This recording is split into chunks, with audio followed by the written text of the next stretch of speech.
This is another episode of Ponder Cruise. I'm here with my friends Nikhil and Owen, and I hope all you listeners enjoy your wonderful days ahead of you and the hours that you sit through right now. How are you guys? I'm well. I'm doing good. Well?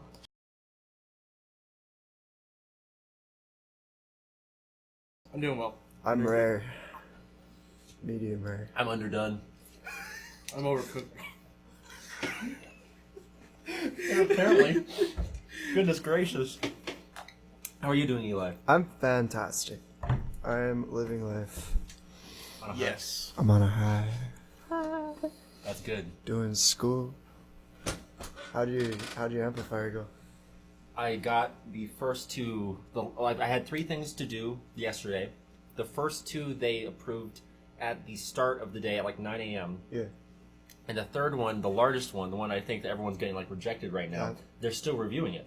You know what I mean? So like, and I sent an email out to someone down in Carson College, just to say like, hey, want to make sure you got it, just making sure you guys received everything, so make sure we're all good, you know. But it's coming along well. I think we'll be all right. I think we'll be all right. And even if we're not, life goes on. Life goes on. Life happens, bro. Yeah, dude. What are you doing? Where are you at on finals? Yeah. Pretty much done. I have one final left. I have a presentation to do For what? for the innovation and change.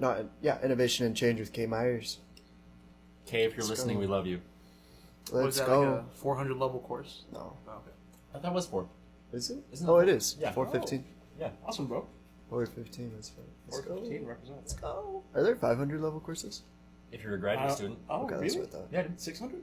I could be wrong, but like I know at least they get to 5. I know at least History they 900. History 900 That's just an actual goes excavation. into 4 digits. Like No. 900 is just an actual excavation, bro. Like, you're in the field, man. They're like, no one knows this stuff. No one knows You're this. just, you're just Indiana Jones You out don't there. get grades for that. Oh man, where are you at on finals? I have 2 left. I finished, one I finished at your place, Owen. Oh, that's right. And Yeah. then the other I also finished earlier that day, so I just have 2 exams to do. So I'm that's Wednesday and Thursday, so I'm chilling. That sounds liberating. So liberating. I bet it must be liberating for you guys being seniors. Yeah. Is it? Yeah. Yeah. I don't know. It's fun stuff to think about, but it's like What were your takeaways from college, Owen? for me. That's a great question. I think takeaways just generally were first that it's a very effective way to spend your time. And I think that there's a lot of rumor out there about like, hey, whether or not this is worthwhile or whether or not this is something that people should do. If you don't have a vision or a pathway or something that you otherwise are inclined to do after you graduate high school or around that time of life, then it's like I feel like it's a really great place just to figure out a lot of those things and to meet people and to network and to gain some skills that you wouldn't have gained in high school in a lot of different capacities. And I think that it's a really great. I'm really glad I did it. I'm very much glad I did it. I think that some of the things that people talk about definitely hold true in terms of, like, I guess what value are you actually, like, what's the intended value you're withdrawing versus what's the value you actually withdraw. Like, you know, there's a whole bunch of course load that's put in front of us to do, and whether or not you derive any value from that is essentially upon yourself, and like no one really cares whether or not you do. You know what I mean? Because at the end of the day, the professor and like the TAs, they're getting paid either way. You know. Yeah. I think that's where like there's some validity to that, but I don't know. What are you gonna take away? My takeaway from college is the value of having structure.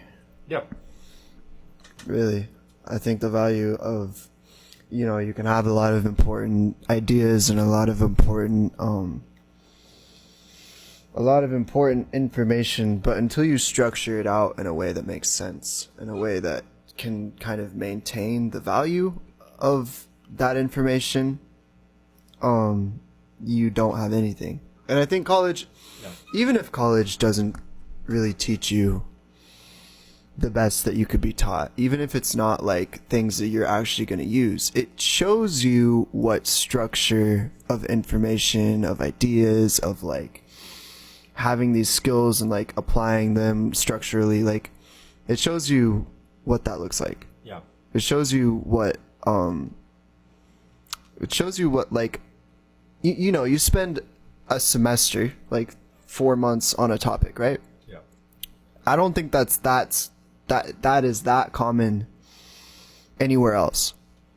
You know, Obviously, you have a career where Yeah. you spend a lot of time on one thing, but you're just doing your job and you're not like really exploring that unless like you're out of your own initiative. But I feel like you learn to get that initiative from college, or at least you can. It's a great place to like learn how to do that. Yeah, that's such a great point. I think you're absolutely right in terms of like structure and everything, and being able to like set aside time management is something at least I think I figured out at some point, like those types of items.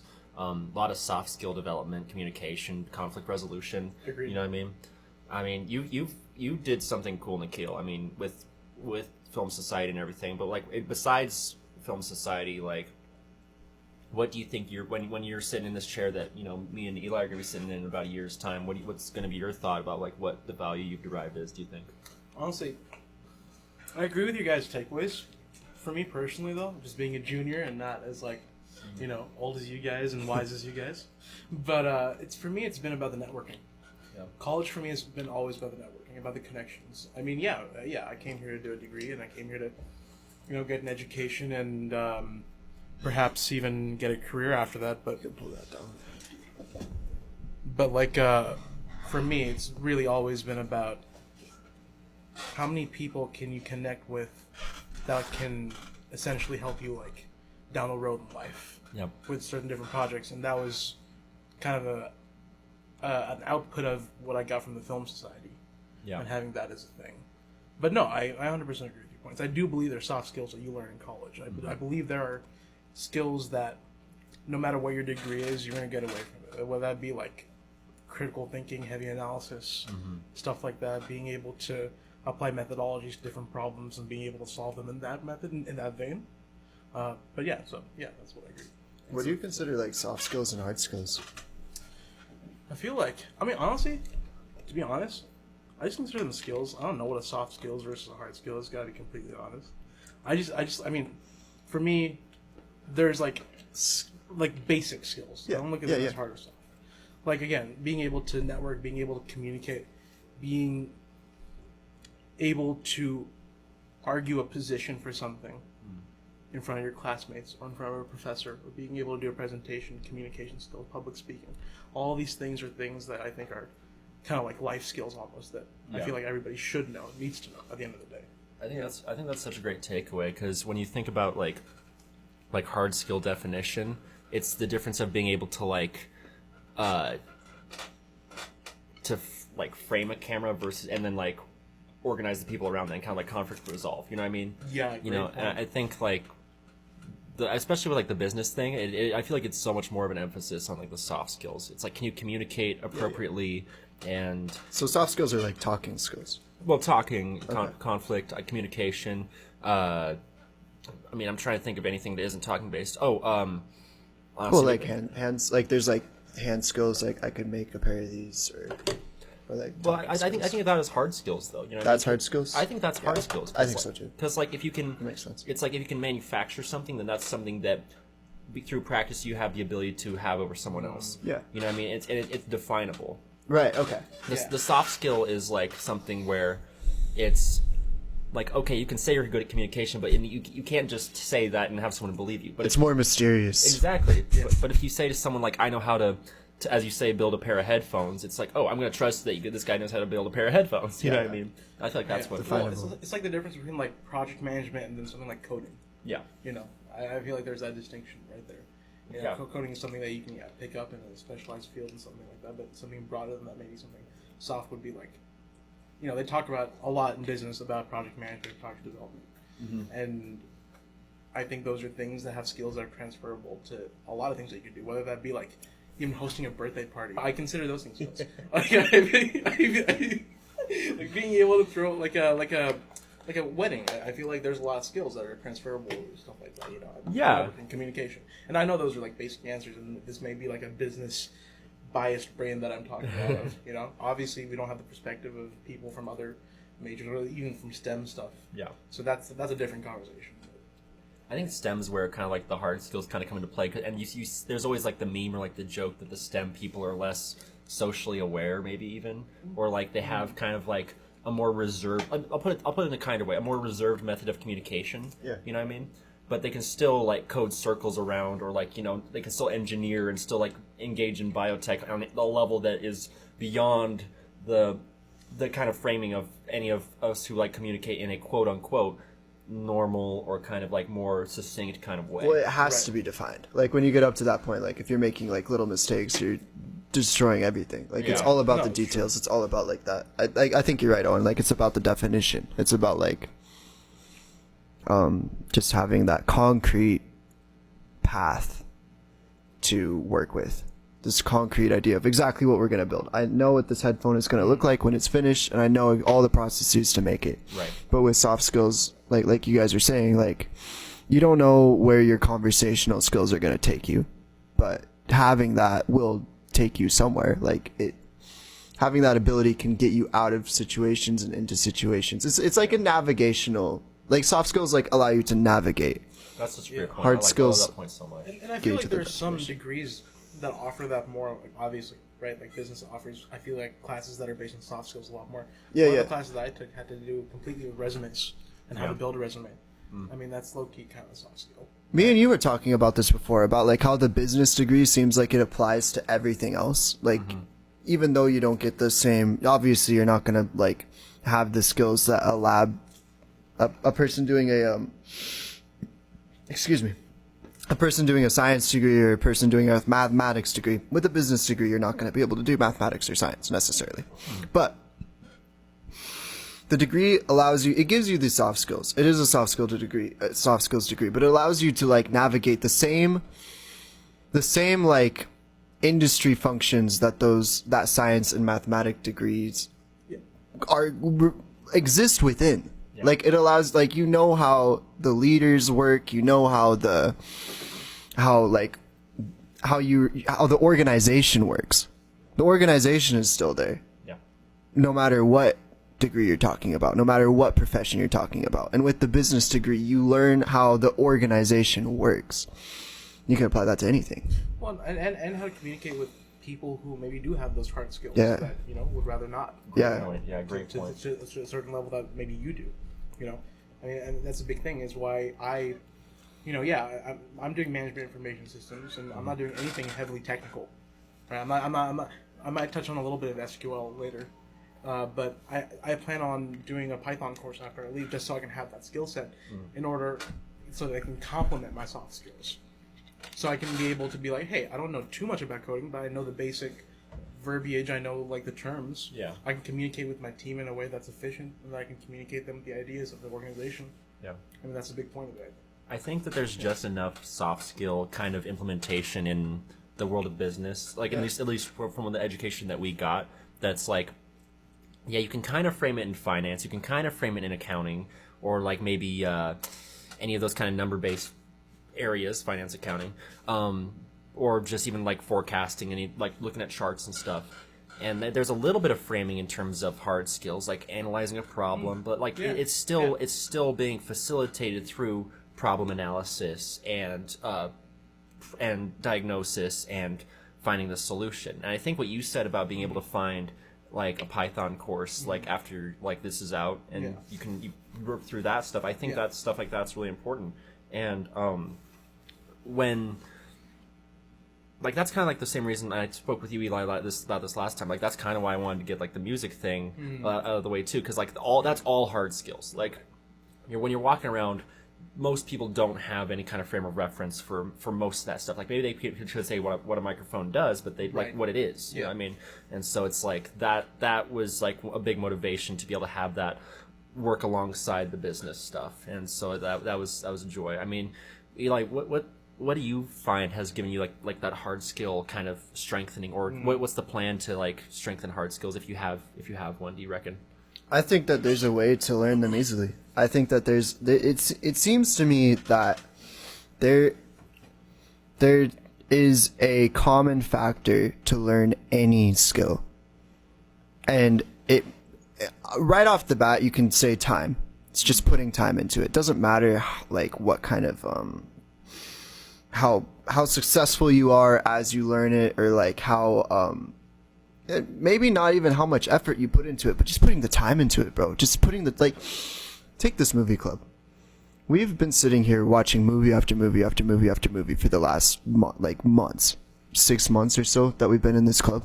Yeah. We watched enough movies that we're watching movies now, and like we know exactly like what to look for. We know exactly, like we're picking out like all these little like filming like aspects that they're using in different like and it shows what is possible when you put time into anything. And just to learn how to do that, to learn how to put time into something like that, to learn how to like dig into it and like just like absorb yourself into it. You could do that with anything. You could do that with math. You could do that with science. You could do that with astrophysics. Yeah. And it doesn't matter how much you knew before. It doesn't matter how much interest. I mean, you have to have interest to put that much time into it, but it doesn't matter like the context almost doesn't even matter. It just, all that matters is you just put hours and months, maybe even years. And after you do that, like, you're gonna know as much as the other person that put that much time into it. Yeah. Right. Actually, Owen, I had a question for you on this topic. Yeah. It's like, what do you feel like are those skills that you've learned that are like so deep in your subconscious from music production, from all the courses that you've taken, that you feel are transferable outside of here?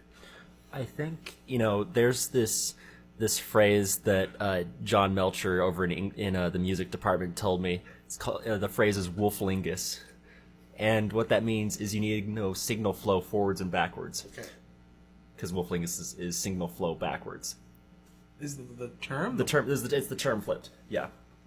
Interesting. Oh my gosh, signal flow. Yeah. Signal flow backwards. Signal flow backwards. Signal flow backwards. What does that mean? So signal flow, it's like it's being able to trace. So signal creation starts with the source, right? So you start from the vocalist or from the guitar or from any of these things, and it travels through a pickup or it travels through a microphone, travels through the cable, travels through the board, travels through amplifiers, preamps, goes through digital converters, goes into the computer, gets written onto the computer screen, then you have to get to deal with it, right?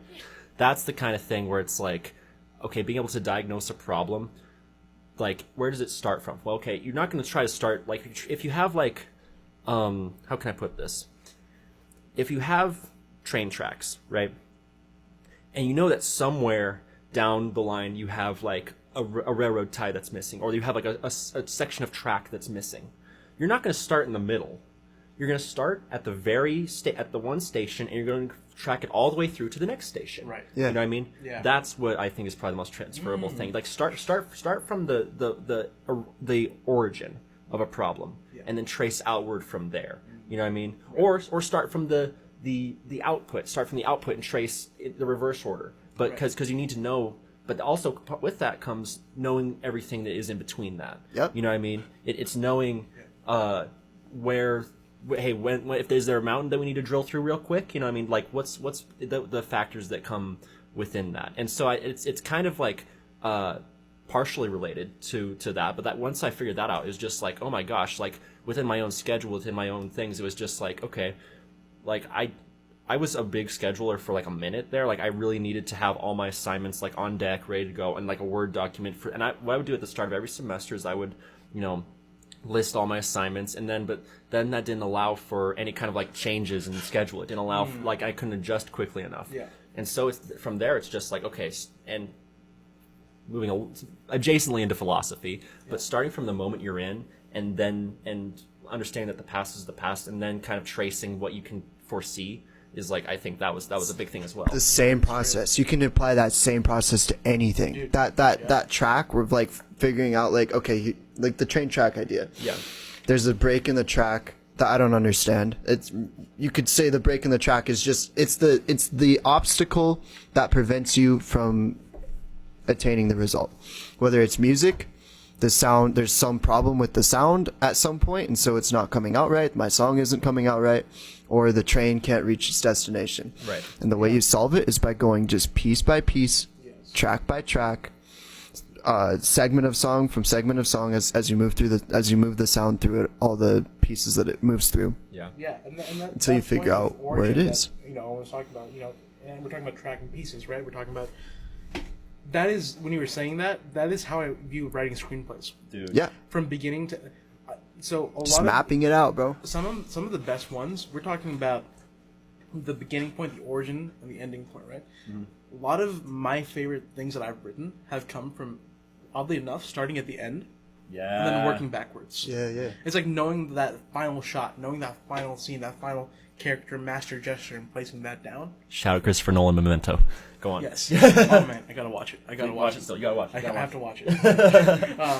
But that and then for me, the drilling through the mountain is the middle, the middle of the screenplay. That's the hardest part for me. It's like, how do I fill this in? I know the point that I'm trying to make. Yeah. But how do I get to that point in the most efficient, effective, engaging, and entertaining way possible, while at the same time maintaining the integrity of the message? Which is, that reminded me of that from what you said, Owen. Yeah, and I feel like going adjacently to the art form, because signal flow, that's not art form, that's technique, that's technical understanding of like, hey, you need to understand whether or not your mic can go through this preamp, whether or not it needs 48 volts of power, like any kind of stuff like that. You need to have knowledge of the gear, but that's not creativity. It's in what you're talking about. You can engage technique within art. You know what I mean? And that's what like musicianship all is. It's like, hey, let's get my technique or my writing or my understanding of this to such a level where there's no latency between what I'm trying to create and my mind. Yeah, what's in your head versus what's the output? Like how closely those things can be aligned together. Dude, absolutely. Right? That's everything, I feel like. Yeah, I agree. Yeah, 100%. So you asked me what my hard skill would be after I graduate, and I like understanding like that process exists. I want to just focus on that process. I want to learn how that works, because that you can apply like we've talked about. You can apply that to anything. There's so many analogies. There's so many like actual like situations that works in. To learn how that, whatever that is, to learn how that works would give you access to any hard skill that you want, any hard skill that's needed for whatever you want. Sorry, what would give you access to any hard skill? Just learning how to work through problems like that. Learning, like, if I was just, I know almost nothing about music production. I know almost nothing about, like, making music. But knowing that strategy, what did you call it? Wolflingus? Wolflingus signal flow. Wolflingus signal flow. Just take that understanding of how you diagnose a song, and I can go into to make a song that I want to make and use that strategy to just map it out, to just go, okay, this is the kind of sound I want, and I'm going to map out I'm going to segment out all the things that this sound flows through to get it to what I want, if it doesn't already sound like what I want when I first start to work on it.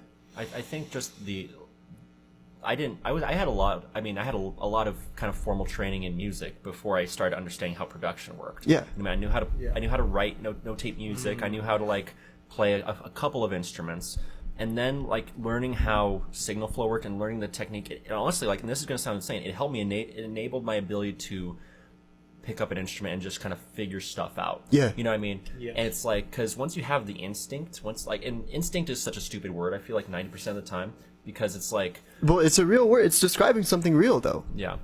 I mean, it's because you need to have personal history with something, It's right? simplifying. Yeah. It's a simplifying word, but it's describing something that's, like, legitimately there. Yeah. And it's powerful, man. To have instinct about something gives you a lot of power over that thing. Yeah, and we can move away from music in a second, but just the one story that was kind of funny recently. I was over at my folks' place for spring break recently. My dad has this kind of, I wouldn't say cheap, but just kind of like this beginner level mandolin, so it's like an 8-string kind of instrument. And I had played a lot of guitar, and to the layman, like, it's like, okay, like guitar and mandolin, those are two different things. Maybe they both have strings and maybe they both have frets, but they're different layouts and they're different kind of patterns you could use. And it's just like, I picked this thing up. I'm like, Dad, can I borrow your mandolin really quick? Pick it up, and I just start grinding, like, shredding on this thing. And he turns to me and he asks me, he's like, dude, have you been playing mandolin recently? And I'm like, No, I've been practicing guitar every day for the last 3 months, but it's like understanding where the transference can happen, you know. And then he told me this brilliant little story where we have a whole kind of a few members of our extended family who they have a ukulele club, right? No way. Yeah, dude. And so my dad was telling me this story, and once I told him that I hadn't played any mandolin, he told me this story about how, yeah, I went to go hang out with these people who were playing mandolin in our family. And they handed one to my dad, and my dad just starts playing away. And they're like, "What have you been doing? You been playing ukulele recently?" And he's like, "No, I've just been playing bass in my band for the last like year or so." It's that level of transference. Yeah. You know what I mean? 100%. And so it's like for all these things, like these soft skills, these hard skills, I feel like at the end of the day, it's like they're not explicitly told. We're not explicitly told where the transference point is going to be. Right. But once you like, it's like if you have an open window in a car. Yeah. You know what I mean? And like the car rolls, you know to get your hand inside because that's what you're just instinctually like on that. You know what I mean? Yeah. And so when your car actually does roll, it's not like you're like, oh wait, someone needs to tell you to put your hand inside the window. You know what I mean? Just You put your figure hand, it out. You just put your hand Yeah. inside the window. Yeah, you just do it. You know, and that comes from a basis in your subconscious that's been accumulated with knowledge Right. about that thing for so long because you're immersed in it, you're submerged in it, and so over time, it's just going to become secondhand memory, if that's the right way to put it. Second nature. Second nature to you. Yeah. It'll just be automatic. This brings me back to Good Will Hunting for a second. Pop off, man. Yeah. It was more of a question. I think he has a line when he's talking to Robin Williams, Sean. My song is Sean. Yeah.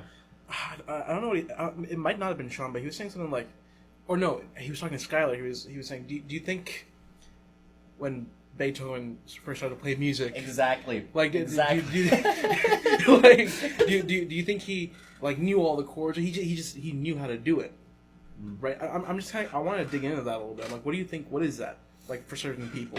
Like that ability to just feel something. It's like Owen said with his music. You just spend so much time with it. Yeah. You just focus in on it, and you become second nature. It becomes like intuitive how it works. And within music, you can transfer that to different instruments once you know how to like play the guitar. And I've seen you play guitar, bro. Like I've seen the skill. I've seen it in real time. Like I go like, oh man, like this. You've seen him play guitar, right? No. So That's what he was talking about in the movie. Like just like picking up something and just knowing what to do with it. That's what it is. No, and he does it so effortlessly too. And once you know how to do that with something, once you take any skill and you get to that level with that skill, you can do that with other things.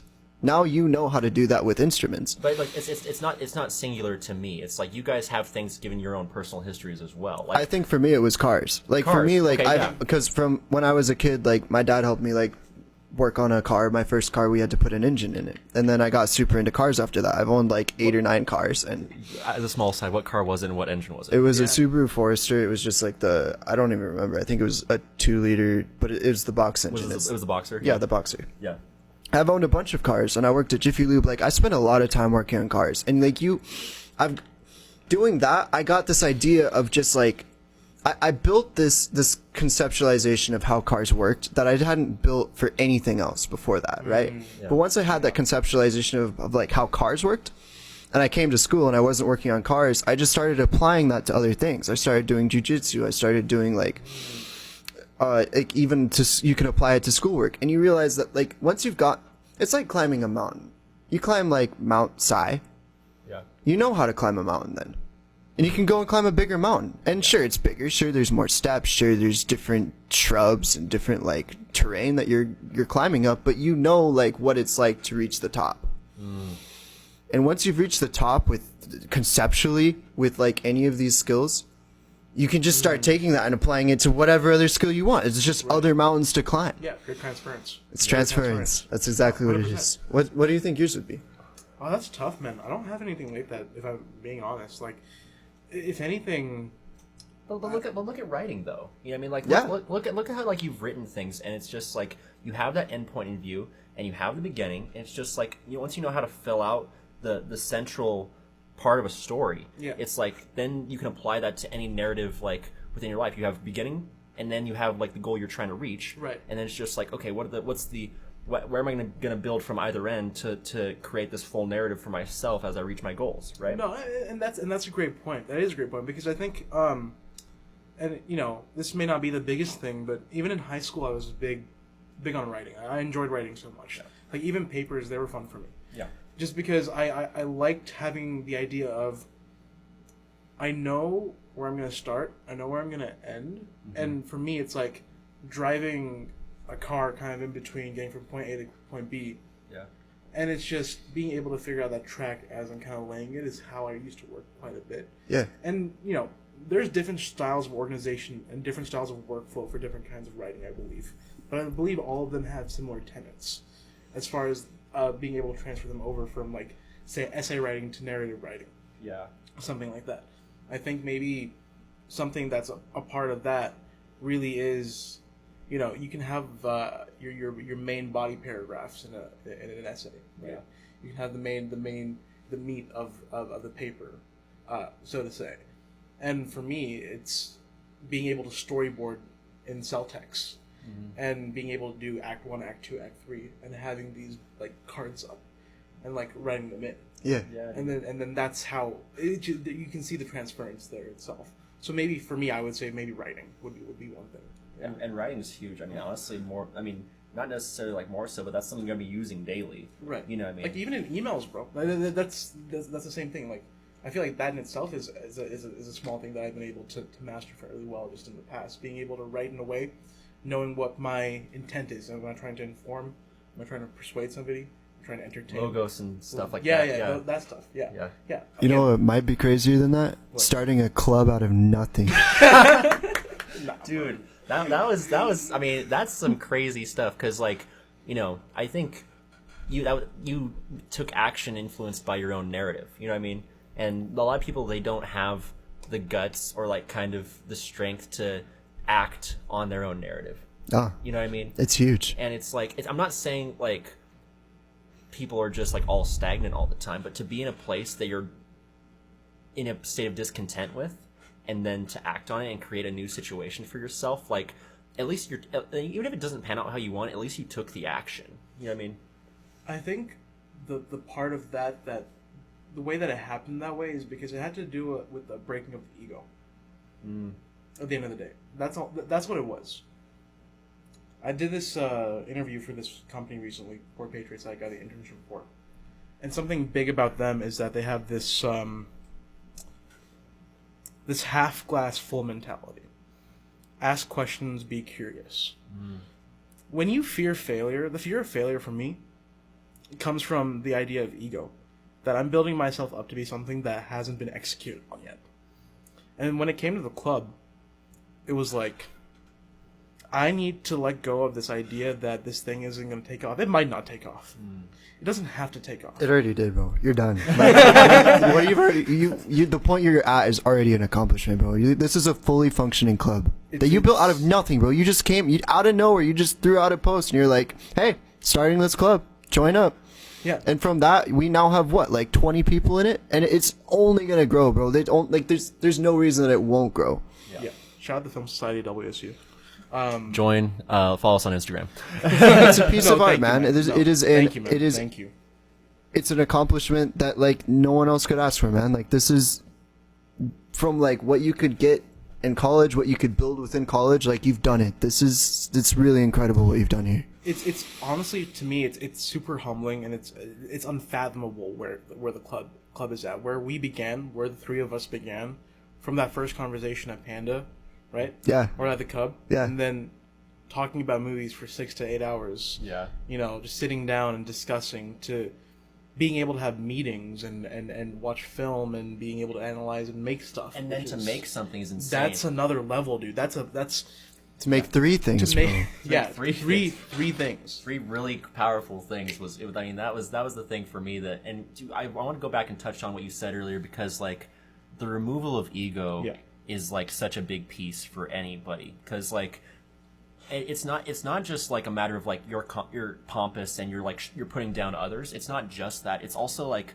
it almost hinders like your own ability to do stuff. You know what I mean? And it's Paralyzing. It's paralyzing, because it's like I have this expectation of myself. What if you unchained yourself from any expectations that you have for yourself? You know what I mean? That was the foundation of the club, bro. Yeah. Yes. Go ahead. I'm just saying. You nailed it. You nailed it. I'm just saying, because like, you know, and you asked, your initial question was like, hey, what has college done for you? It's like I unchained myself from any expectations that, you know, through conversations, not just film stuff or like music stuff. It's like through conversations with you guys, it's just like, hey, what's the expectation that you have for yourself, and where is it hindering you, and how can you break beyond that to do something better? And it's not, and even the expectation that you're gonna do better is honestly negative, because it's like, hey, just remove the expectation and see what happens. Remove the limiter. Yeah. You know what I mean? There's this thing where like there's this technology concept called compression in audio, where it's like you're literally compressing the audio, and it's necessary, right, for loudness levels, and you know, I think that good compression is like realism. Like you need to be constrained by what reality is, but like you shouldn't compress anymore, otherwise it sounds like just the most generic. It takes away any highs and lows of life, or the track itself. Right. You know what I mean? Because you want this really big, varied, this really nice dynamic track where it has nice quiet sections and nice, really loud sections. You know what I mean? Yeah. And like if you remove the limiter, or if you over compress it, your life with expectations, then it's just like, you know, you're living at just a flat line, and no one wants to live at a flat line. I don't think. You know what I mean? Yeah, you need to experience the lows, the discomforts of it. Yeah. No, that perfectly translates to this, and not to bring this back to the film society real quick, but just that first meeting with you guys was uncomfortable for me, in the sense that going into it, I didn't know who you were, you know. These two random dudes hit me up on Snapchat and were like, "Yeah, I'm gonna meet the Cub."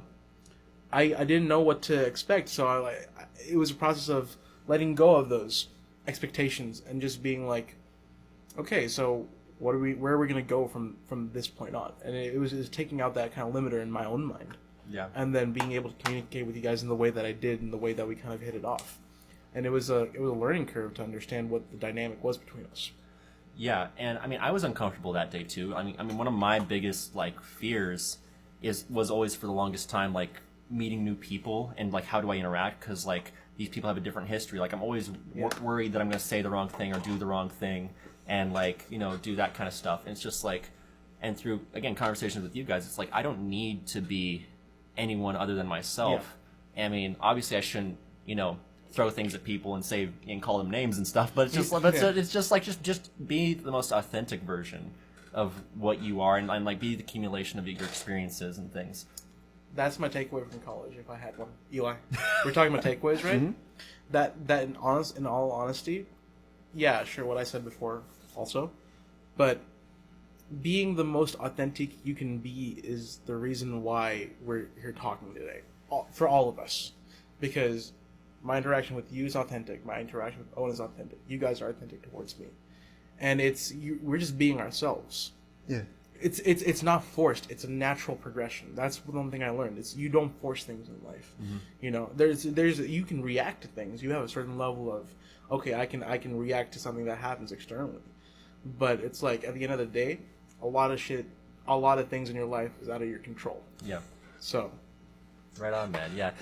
I have a quick interjection just to make for people who are just like trying to tune in right now. Can they go to 90.7 and hear this conversation? Yeah, should be able to. All right, cool. Well, in case you're just tuning in, 90.7 FM. This is Eli. Please. What is up? This is Ponder Cruise here with my friends Nikhil and Owen. I hope you can hear this. They should let you know if they can. Yeah. I've never actually known if this is live or not. I think it's live. You have a map, don't you? I take the word for it. Yeah. There used to be a map here, Eli. Are you guys running tracks right now, or what's up? Is there a mouse? I don't know. Interesting. No. Did it work? You shall see very shortly. Okay. Wait, weren't we already live? Already running? We should be live. We should be live. But by all accounts. Oh man. Well, yeah. I mean, this was like what I always dreamed for myself for like college and things, was to find like just good dudes who like they knew themselves, and like I've had a lot of good friends here, but everyone's always on their different stage of like the journey of like self knowledge, and like and none of the three of us I think would like honestly look in the mirror and be like, I'm at the very peak of self knowledge. Oh no. You know what I mean? But I think when it came to being able to sit down and have like 3, 4, 5, 6, 7 hour conversations with dudes. Like, you guys were like the first time where I was like able to sit down and be like, hey, so what do you think about X, Y, and Z? And like have it not get laughed out of the room because it's just like, oh, that's way too philosophical with this group because we're just trying to go put shots down. You know what I mean? Oh yeah. You know, and I'm not trying to like, because there's value in being with people who you can just like go out, cut loose with. You know what I mean? And I think that there's a lot. I'm serious, and like you guys have been that for me as well, which is being able to have your cake and eat it too. You know what I mean? Oh, yeah. But it's just like there's so much value in like being able to actually express any kind of state of not only knowledge but also a vulnerability to people. Yeah. That was crazy for me. Yeah, and isn't it beautiful though? Isn't it so beautiful because we took one thing that we loved, which is film.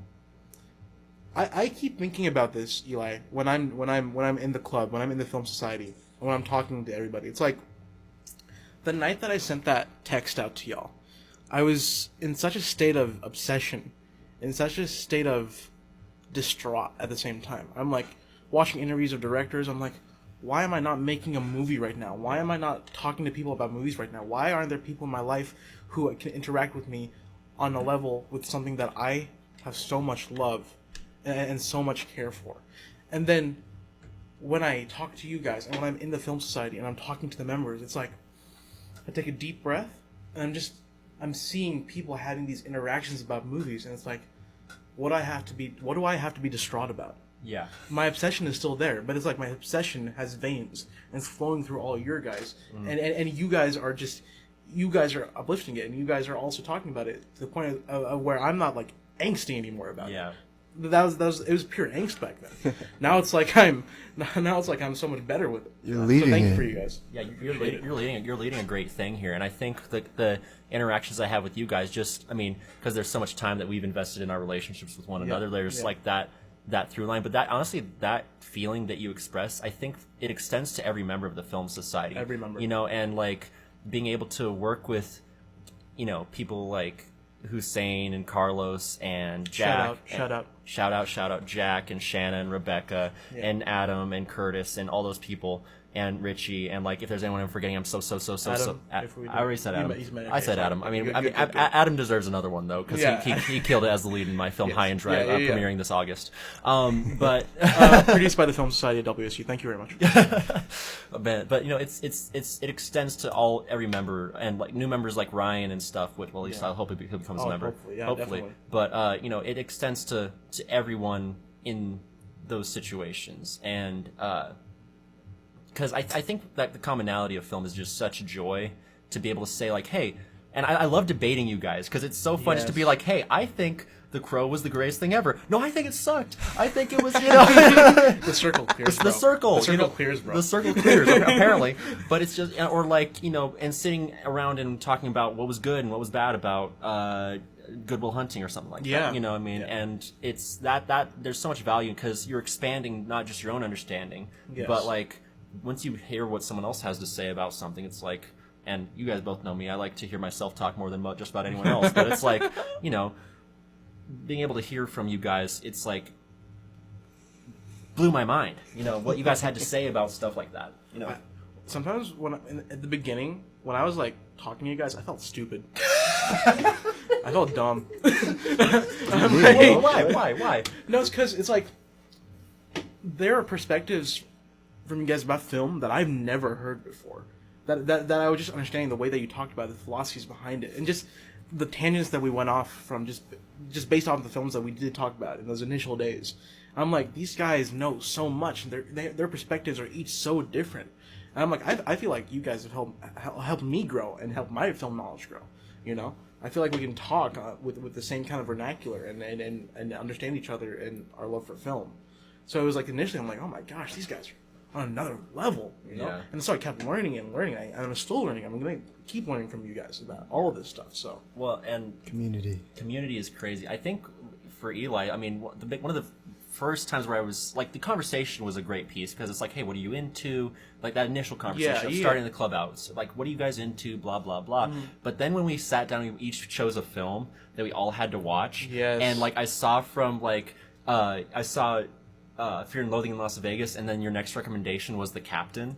Dude, I saw like Into Eli's Mind, dude. I'm serious. You know, No, that is such a great point. I'm sorry. No, go ahead. Go ahead. Pop off. No. When I didn't know what to expect with that film, and then when I saw it, I'm like, I get this. I get where this dude is coming from. I'm dead. I see him. I see this guy. There he goes, one of God's There own he is. prototypes. No, 100%, 100%.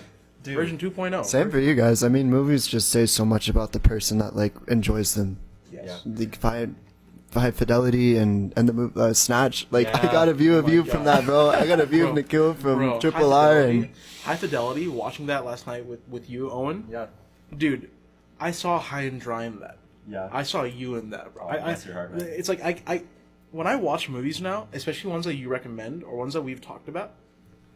Ever since, and this is the miracle. This is the magic of filmmaking. Yeah. In my mind, from that experience that we had filming High and Dry, and your vision, Owen. Thank you so much for giving that to the club. Like I really appreciate that. But it's like, Too kind. but you doing that expanded my perspective on looking at movies. When I look at films now, I'm paying so much more attention. Not to say that I didn't before, but in a way that's like when you create something Yeah. and you know what goes behind it, the cogs that are running behind it, you know you can see that making in every other thing that you watch. It's you gain a perspective of a filmmaker and it's in your mind. yeah. So it's like I feel like I've taken shrooms without taking shrooms with you guys. Psychedelic. It is psychedelic. It's totally Yeah, psychedelic. yeah. I mean, you know, and being able to deconstruct the things that we love, like it started from a point where like relatively in terms of how process worked, I had very low knowledge in terms of how movies were made before I joined this club. And then when we first got on set to work on Carlos Cabrera's Campus Legend. Campus Yeah. Legend, which was, you know, shout out Carlos for writing and directing that picture.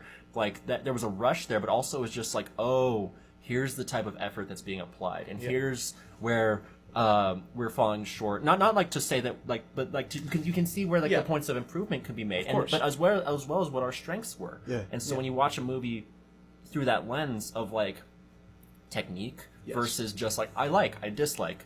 It's like, and you remove it like for me, it came from to a place of removal from character, you know, and like before, like when I watched The Matrix, I was like, oh, The Matrix is a great movie and has great action sequences, and when Trinity and Neo are in the basement or in the first floor of the building, they're shooting stuff up, and like the shrapnel's going everywhere. It's like I'm like, yeah, that's awesome filmmaking. I don't know why it's awesome filmmaking. I just know it's bleeding awesome. Yes, exactly. You know, and so that's when I was like, but now The Matrix to me is like, okay, well, you have multiple sets, you have multiple, being able to shave Keanu Reeves' head and like, you know, keep him on set for that entire like month of filming, and then have him with hair for like all the construct areas and stuff like that, and you need to actually schedule that, and you need to have like a white room set aside, and then you need to have all these props. It's like, dude, there's so much that goes into these movies that we love so much, and that's why they're like, when you watch something like Oppenheimer and Barbie, it's just like, oh my word,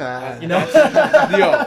yo, it's like, no, I can't imagine myself being in a position to work on a film on that level. That, oh my, and what we've done maybe has given us a perspective, but it's like once you've done it enough and you've gotten to a point, and maybe you get to a point where you're on a Hollywood soundstage. Yeah. You know, maybe even as a janitor, you don't have to be like a, you know, you're working your way up. It's like you can see the magic of filmmaking on levels that you might envision for yourself. Like, man, I would want to make a movie this way. These are the kind of techniques that I would want to employ.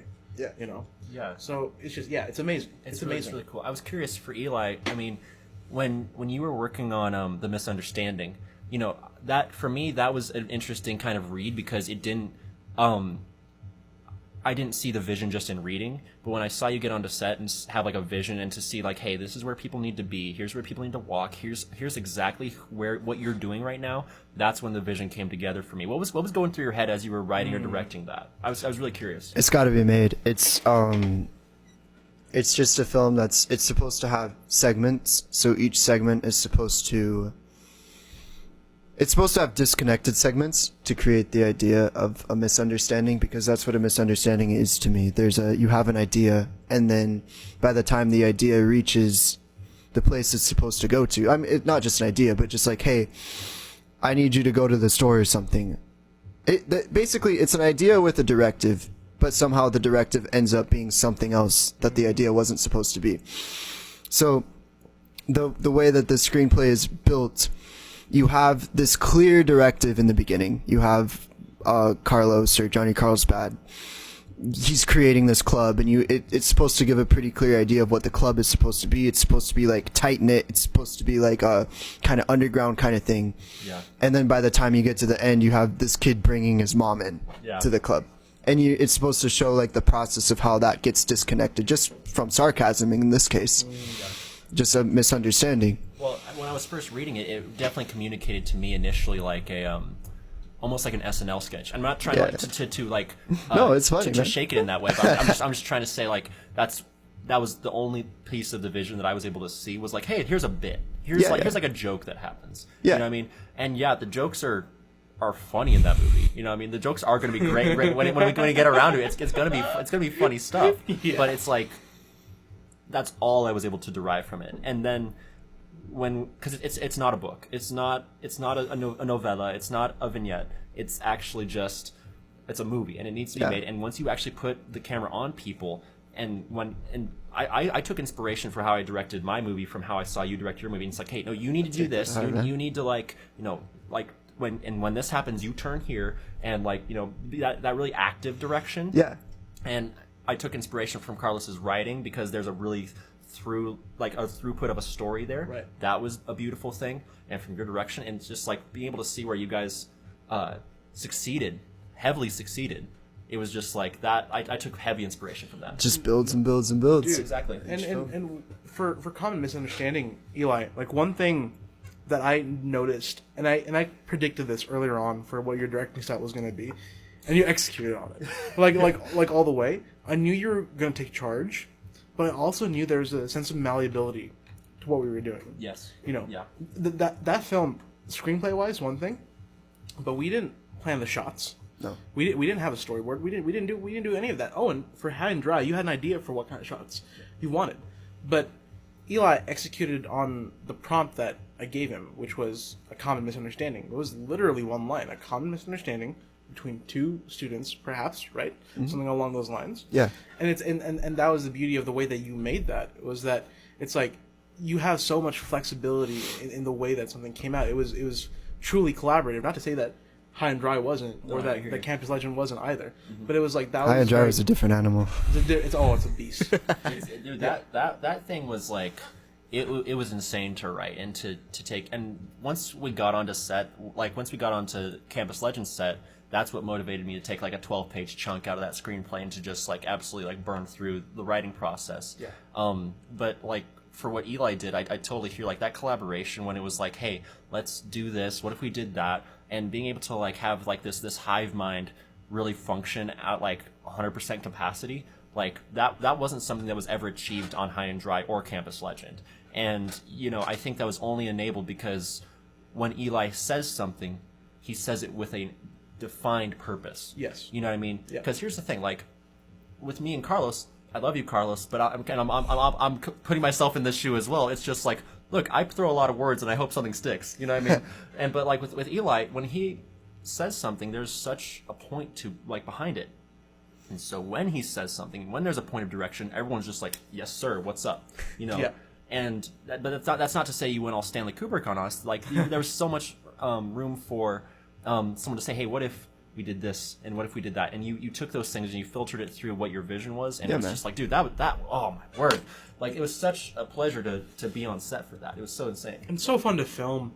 Oh my gosh. Yeah, and it was so fun to film. Carlos, if you hear this, I want to hype you back up. Your Carlos's performance in that as like the commandeering kind of like club leader, it was genuinely really good. He literally stepped into frame. Yeah. as Johnny Carlsbad, the freaking director of this thing. Yeah. Like it was fantastic. It was so fun. I mean, what was I was curious as we were making it, Eli, when we made it, was there any inspiration from how this club came to be in how you wrote and directed? A story about a club being made? I'm just asking. Of course.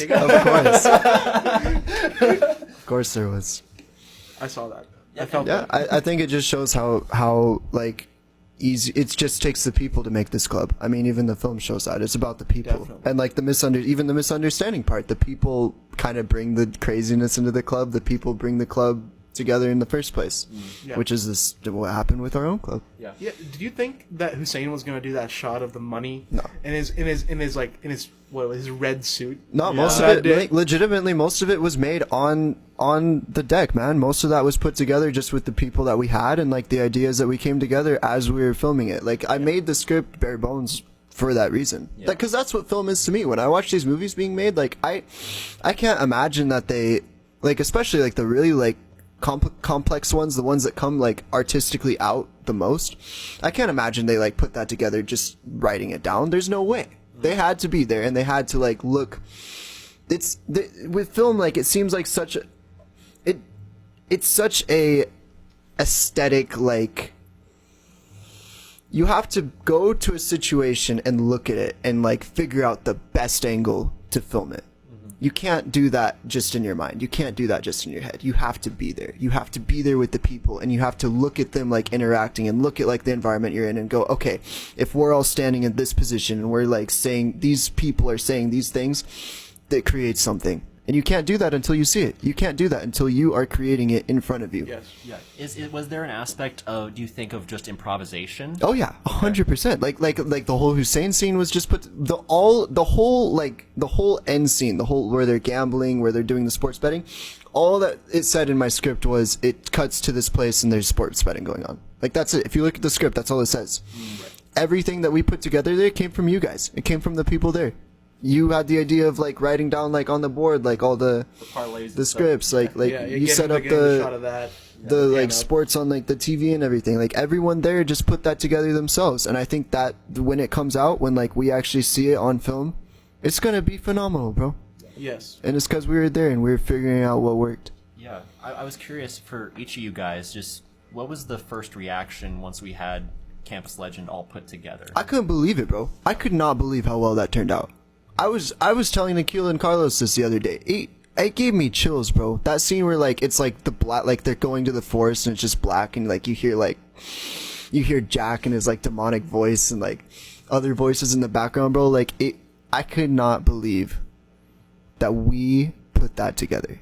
Yeah. That we just random college students, no film background, no like experience ever creating anything like this, put that film together, bro. That film is more professionally put together and like more like aesthetic than most like short films I've seen online, bro. Like, I gotta say, like, I've seen good skits. Yeah. I've seen like good artistic pieces for sure. And I've seen, like, you know, there's like cool, like people have cool props. People will have like cool like ideas for sure. But just as a short film, like, that's gotta be it's up there for me. And like short films that I've seen, and we created it. We created that. Yeah. It's crazy. If I were to just watch that, like, not knowing anything about it, I would think that professionals made that, bro. I would think Really? that those people had like had experience. That's high praise to Carlos Cabrera and 100%. like To everyone, bro. You did the sound. You put everything together. You created the club in the first place, bro. Stop. All the actors in it, bro. Everything was on point.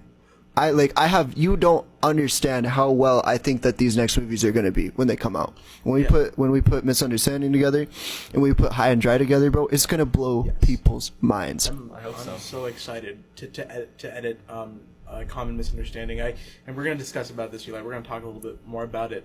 I did have a question. I wanted to get your for first reaction for Campus Legend. Yeah, just real quick. What's Yeah. your point in mind? Yeah. No, I have it in mind. So, being the person and kind of like on the cutting block, it was a because that's when I first saw the film. It was all the stuff that we had made, but it was very much Carlos's vision for the kind of aesthetic that he wanted. The kind of, I don't want to say campy kind of horror, but the kind of like 80s kind of like you know, old school type. Not, I don't want to say slasher, but maybe low key slasher type films. And it's that vision that I kept in mind that I bet led you, Owen, for the music for the film, because you did the soundtrack for that, which came out phenomenally. It came out phenomenal. By the way, this dude, what was it? Was it the intros, the main intro sequence? Yeah. You did that in like 2 hours, bro. I would argue that it sounds like I did it in 2 hours too, but you know, how the heck would I know the difference, bro?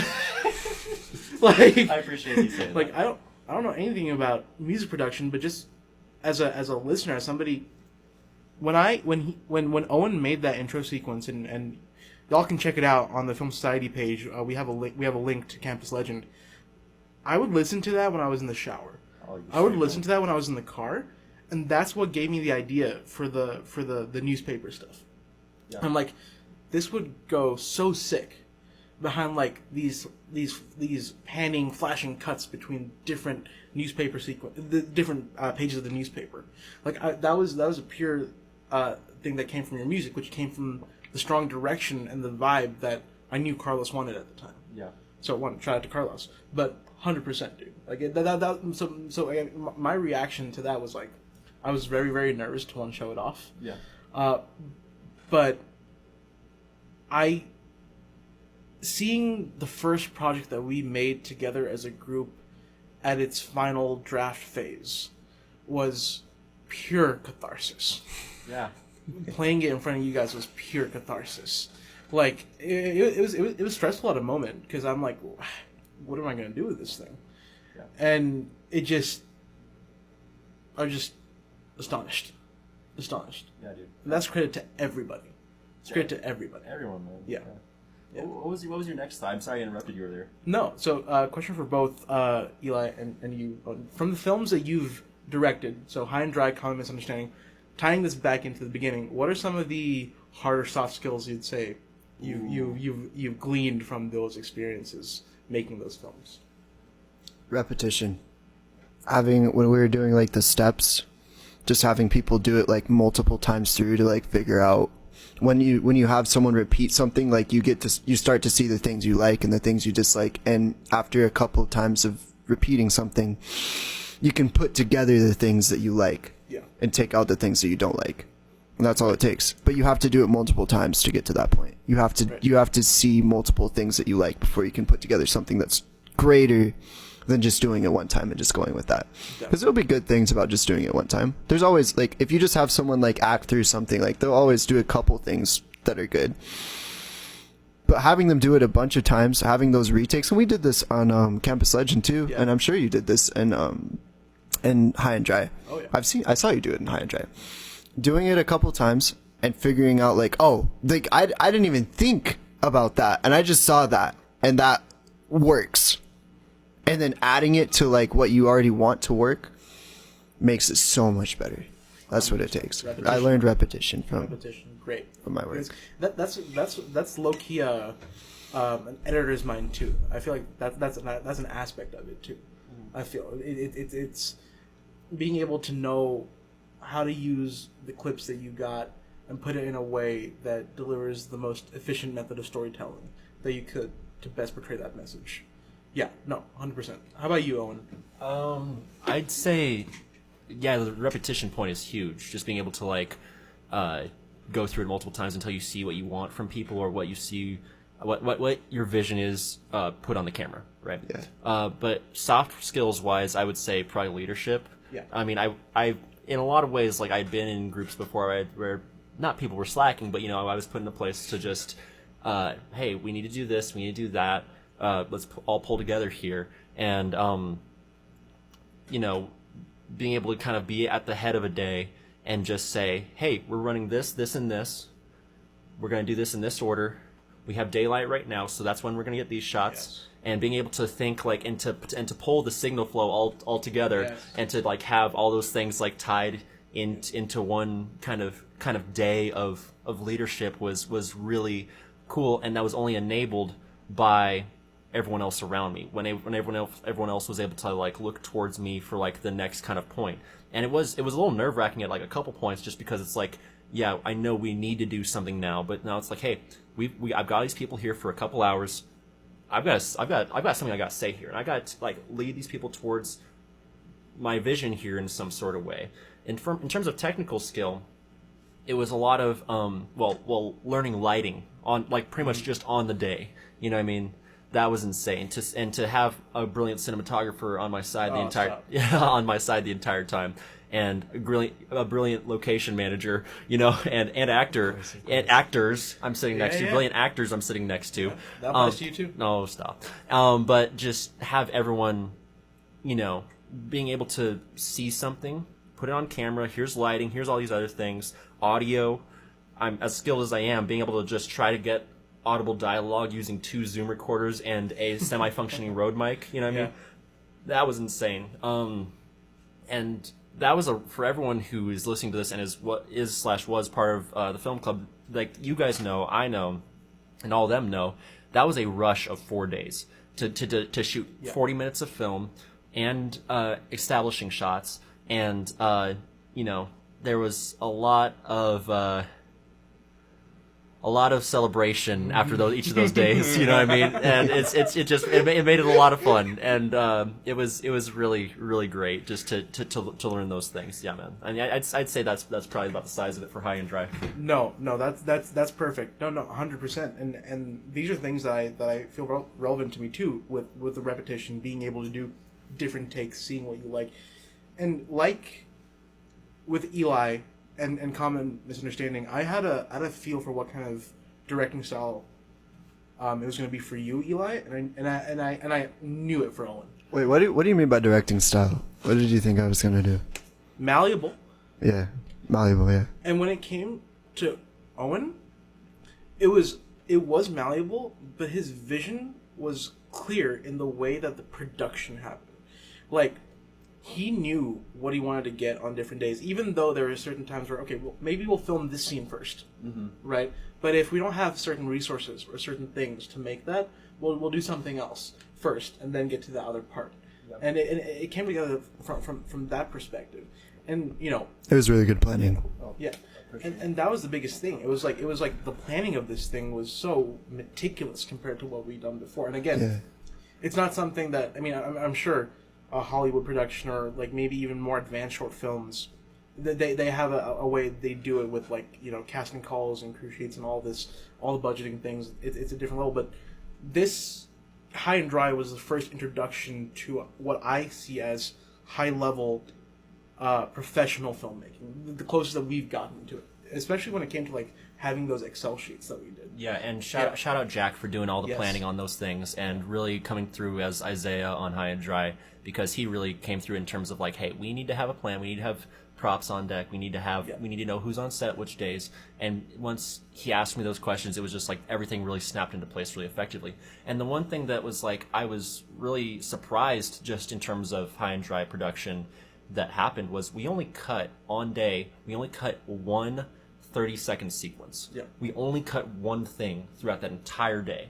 And out of a 41-page screenplay, that was crazy to me. Right. And even for the people who hadn't acted before, I mean, your friend Brody, like that was insane to me. Like, just the fact that he locked the heck in and just shout out the GOAT Brody. And like, you know, or even like you know, I'm trying, like, Casey hadn't been on screen, I don't think, very extensively so far. Casey locked in, Emily locked in, like all these people, like they totally just, I don't know why I didn't have to say so much, but whatever they did, like 9 times out of 10 for each of those people, and people who were more established or had higher like involvement in the screenplay, they knew exactly what I was going for.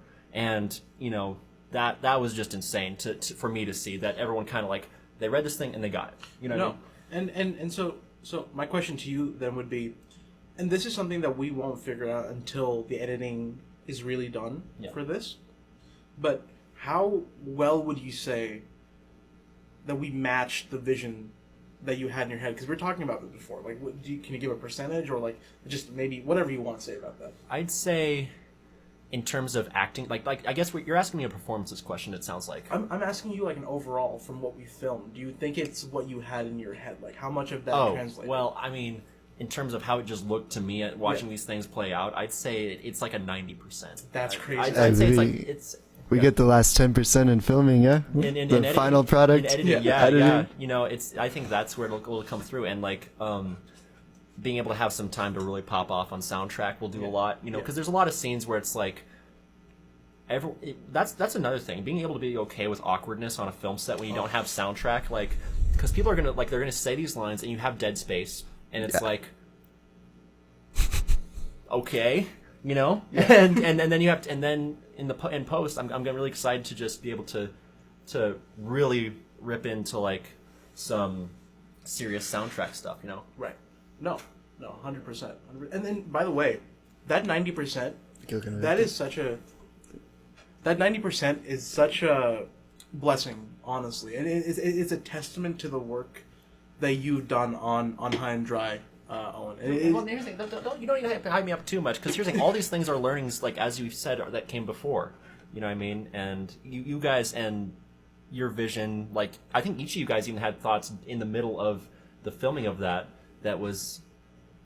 helped, and there were some things that I wasn't seeing because I'm trying to see big picture. And when one of you guys would pull me aside and be like, "Hey, so small picture, like finite details."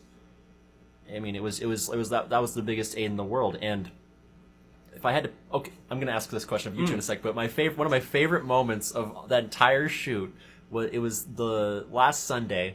We were filming at Eli's place at the retreat. Shout out Unit. Shout out Eli at the retreat for providing that location. But when there's a party sequence that plays out, and I cast myself as an extra in that sequence, and me and Eli have to play drunken fools, and me and Eli just in the background playing drunken fools for about like 2 or 3 minutes straight. It was just a joy. It was just a joy. And I don't want to be self-serving, but for High and Dry, or you can go through all films, but like, what were some of the highlights of on-set days for each of the films we've done so far? Whoever wants to take crack. Eli. For High and Dry, I was only anything that you did. Anything you did. Filming wise, I think the Sunday that you're talking about for High and Dry was really fun. We had just had so many people there, and like organizing that many people, it was incredible to see. Just that like be put together into a film. It was chaotic, but it turned out, man. Like we did it. I think so. Yeah. With leadership. Oh, bless your heart. Bless your heart. And I also really liked the one day that we worked on Campus Legend. We went up to Magpie Forest. We were there like all night just eating pizza and back in like the 80s or 90s. Hanging out. Yeah, back in the 80s, and I felt like that, man. We were there and it felt like that. Yeah. Wait, I have a question though. Quick question. Have you guys heard the legend of the Magpie Forest? Dude, I think that was such a great day with the rain and all the weather and stuff, and trying to like really tough it out for like a whole day of filming was insane. No. But it was such a fun day. Nikhil, what you think? I actually any of them. I was gonna point out 2 things. One with Campus Legend, it was gonna be Magpie filming. Okay, that day I hadn't had too much to eat. I was feeling a little delirious for Campus Legend. For Campus Legend, yeah. But when we went up to Magpie Forest, and then the moment that I got on the ground, I was literally laying on this floor of like dirt and like sticks. And then I had the body bag, the bag with the dead cougar in it, the dead quote unquote air quotes. Yeah. It was just like it was all my it was my blanket. Well, go do the behind the scenes. Like what was that? Let's talk about specifics. What was it? Yeah, so all it was this was such a last minute decision. I'm like, how are we going to recreate the look of something dead in a trash bag? And it was to me it was like, why don't we just make some fake blood? So I got some. I got high fructose corn syrup, I think. Yeah. And I got different colored food coloring dyes. Yeah. And so I mixed it up, and this blood was like perfect. But that's such a weird thing to say. But like the blood was perfect. The blood was so perfect. And so and then getting I just got a little brush and I just like kind of just sprinkled it on the like bag. Basting a turkey, bro. Yeah, pretty much. And that is probably, in my opinion, one of my favorite shots is you, Owen, in the hazmat suit. Me on the ground looking up at you, and you're looking through this bag to see what the remains are and trying to pull it out. I'm like, that was a moment for me. I'm like, yeah, filmmaking.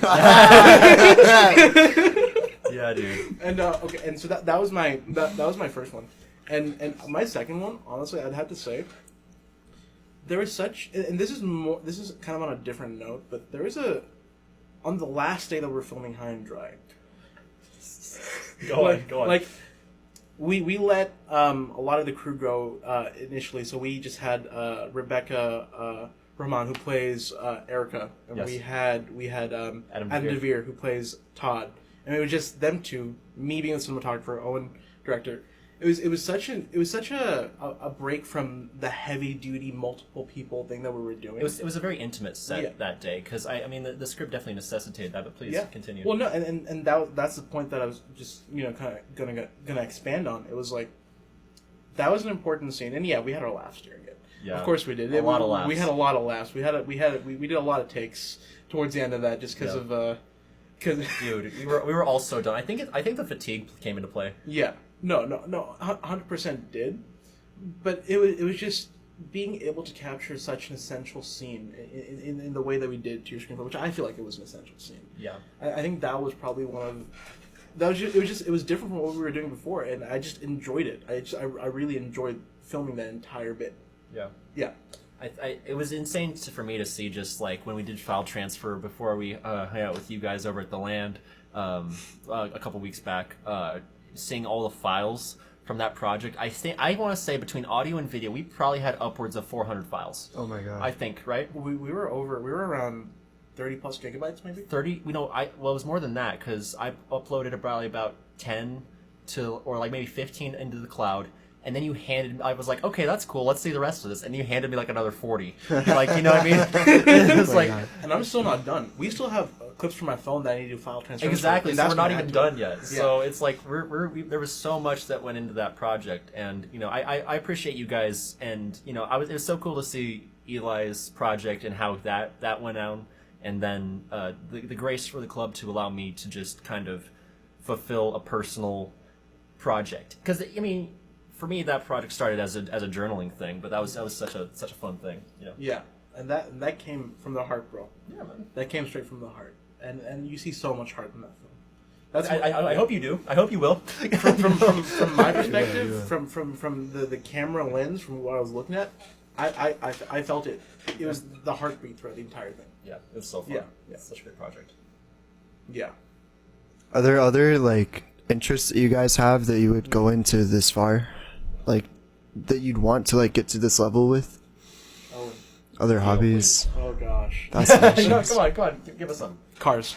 Cars. I want to, because okay. I mean, it's not on a level that Eli or that I assume Owen you probably worked with, but it's like I remember when I drove down to Utah with my Camaro, and there was an issue with the front fender, and so I had one of my dad's friends help me kind of just go through the process of, okay, these are the parts that we need, these are the kind of screws that we need to be able to put this thing together, and he had me do all of it.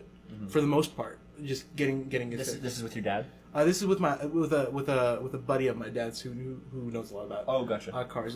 He's actually his boss Okay. at the company that he works at. Shout out Daniel.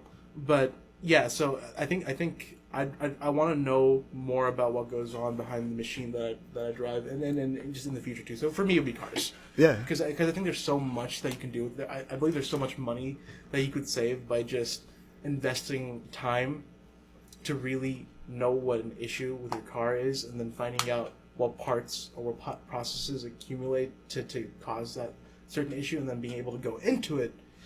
Honestly, doing anything with cars is almost as therapeutic as just doing filmmaking. Filmmaking is chaos, but that's just like it's just you and your car. It's a level of intimacy that I enjoy. Yeah. Yeah.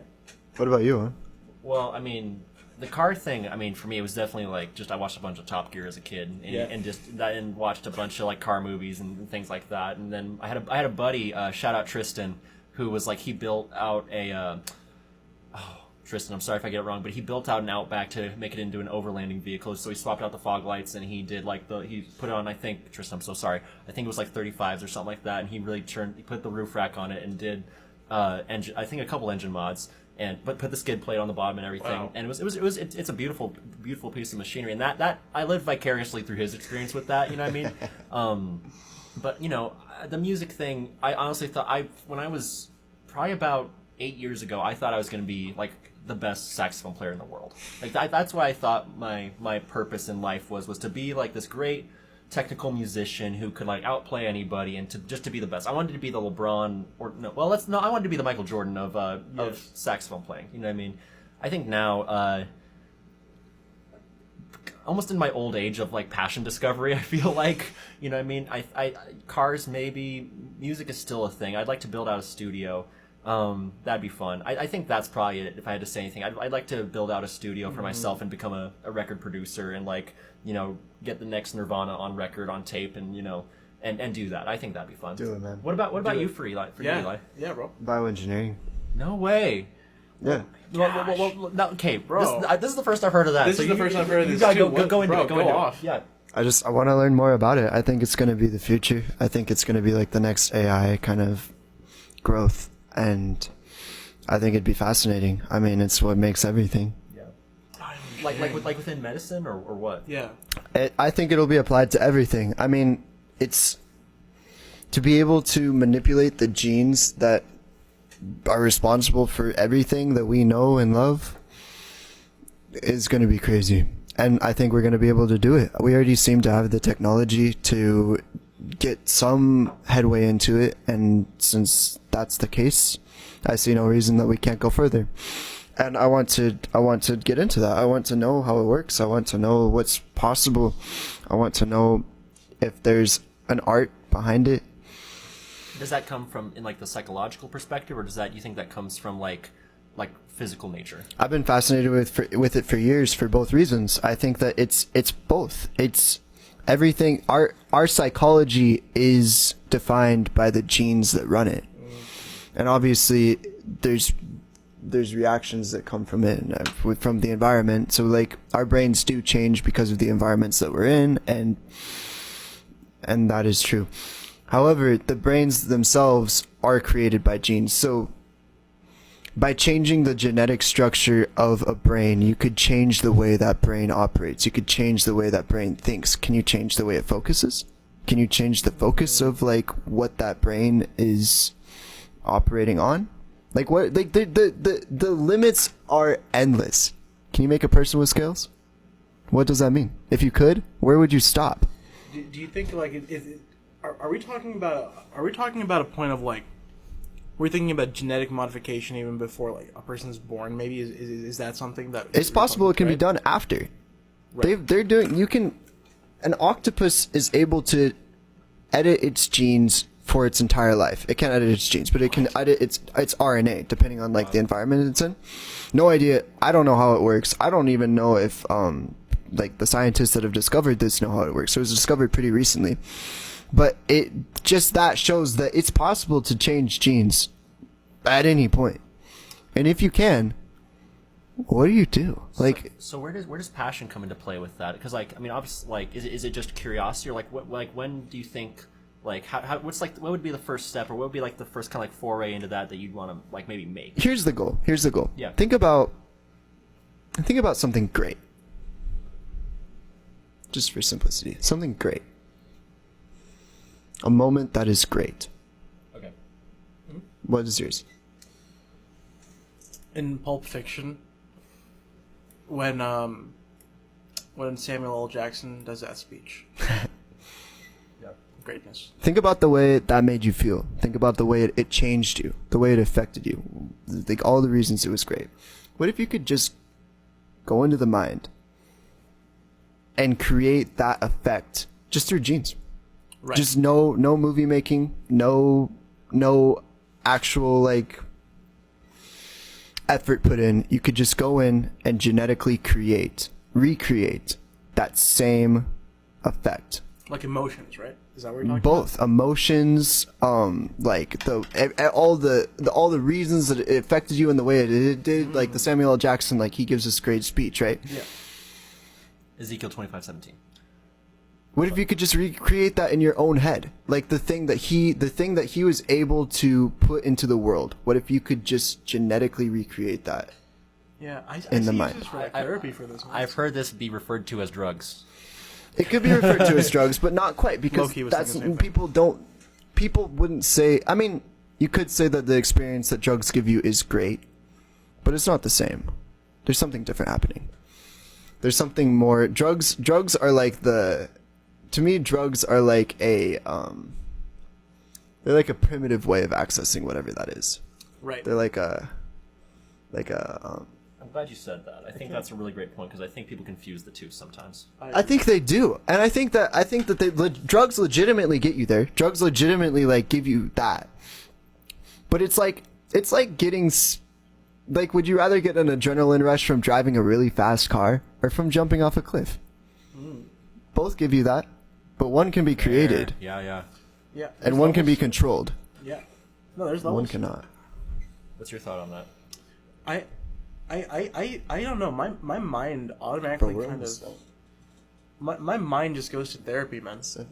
My mind goes to therapy. My mind goes to how we can help people with mental illness a little bit better. Because the kind of chemical interactions, for instance, that go around in somebody who has a bipolar brain, for instance.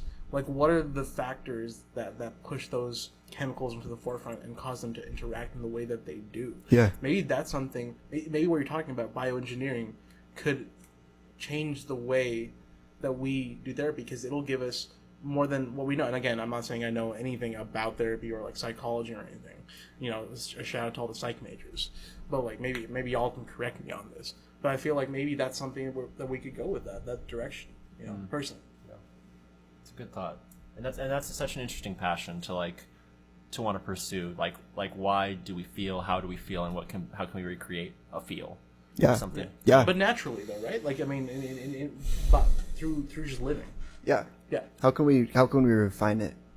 Yeah. What's your first step to getting into this? Are you going to take a course, Eli? Or are you Well, I work at the lab over there right now. I just as a volunteer. Okay. They do. They're working on a project to create a male contraceptive. They found this gene in mice, and if you remove it, the males can't reproduce. So they're trying to create a version for men where you take this pill and it changes your genetic structure so you can't have children. To a level of permanence, or Yeah. Really? Wow.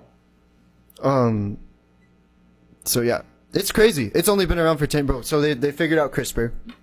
CRISPR is this. It's a part of our normal functioning system, but it's this enzyme that goes through, and it's part of our immune system. It finds your immune system finds viruses, and it takes the gene from the virus and it copies it, and it creates a poster. It's like wanted, like look for this face, but it's look for this gene, and then it sends it to this assassin, basically this enzyme that goes in and it takes the structure of the gene and it searches for the gene constantly, and when it finds that gene, which is the virus, because the virus is just the one strand, it goes to the gene and it cuts it. It literally destroys the gene. They figured out that they can program this enzyme with any like wanted poster you want, so it can go in and find any gene, and then it can just, since it's able to like go in and tear the gene apart, it can also add in parts of genes, or it can like in the contraceptive idea, it goes to those specific genes that make males unable to reproduce, and it cuts that gene. We found this enzyme, this CRISPR process 10 years ago. And we're already at the point that we're like about to put it in humans. Wow. It took 50 years for oil to like be put in like anything useful. And 100 years later, we see now. What do you think about the idea that this may be playing God a little bit? That's exactly what it is. It's playing God. There's no difference.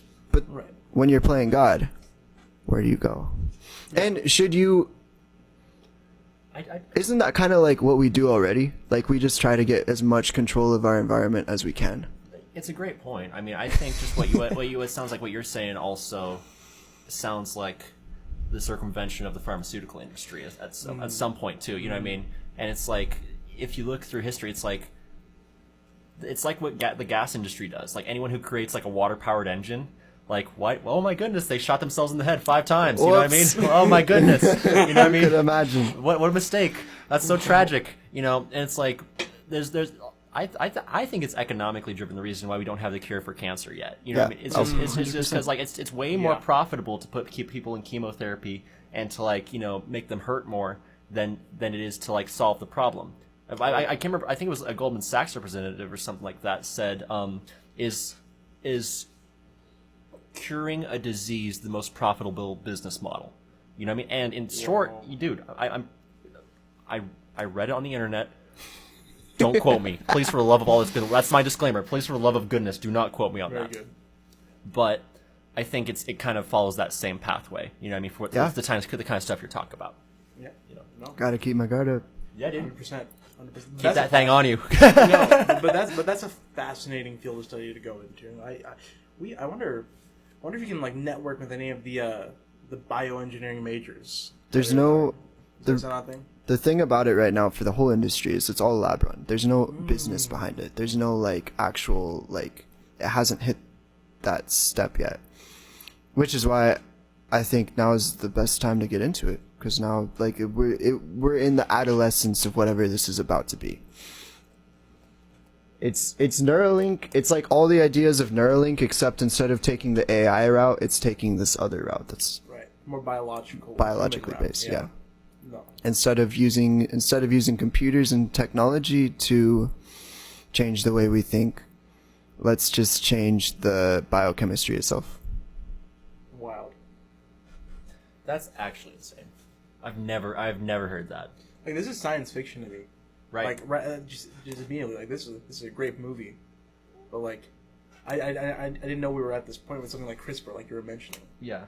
and the progress that we made. That's crazy to me. It reminds me of The Matrix, when Trinity's like she needs like the program for the helicopter, and he's like Tank, I need the program for the helicopter, and he's just like, all right, got you, and like her eyes like flicker for a second, and then it's just like, boom, I know how to fly a helicopter. I mean, not in like a mental way, but like at least in like an illness treatment like type of way, just like boom, boom, boom. You know what I mean? That type of stuff. Have y'all seen Chuck, No. the show? Oh man, You had such a great reference ready on deck. Oh, I did. I'm so sorry. It's What's the premise? What's the premise? Oh gosh, it's been a minute, but it's about this guy who cheats on an exam in Harvard, but he's super smart. I'm not sure if he actually cheats on the exam. His buddy does, and he takes credit for it, or something like that, something along those lines.